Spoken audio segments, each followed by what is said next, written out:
What if forgiveness isn't weakness? So on the 10th of September, Charlie Kirk was shot dead on a Utah campus in the United States. 11 days later, his widow, Erica, publicly and through tears, forgave the shooter. On the 13th of May, 1981, Pope John Paul II was shot in St. Peter's Square in Vatican City. The Pope forgave the gunman and even visited him in prison shortly thereafter.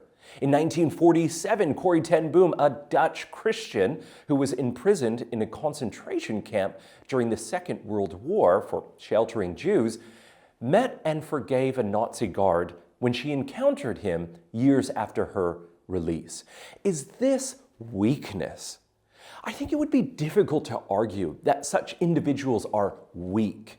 And harder still would be to argue that their extending forgiveness was a weak action. The problem for many of us, however, is that forgiveness appears to be pretending that some harm never occurred or excusing wrongdoing. But that could not be further from the truth in Christianity.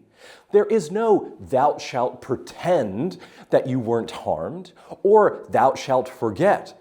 Those are alien thoughts to Christian teaching.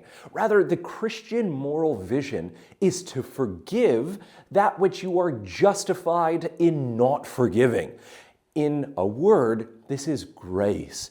Erica Kirk, Pope John Paul II, and Corrie ten Boom all possessed the strength to forgive and extended forgiveness because they were all first graciously forgiven by God on the cross. He who knew no sin became sin, that we might become the righteousness of God. 2 Corinthians 5:21.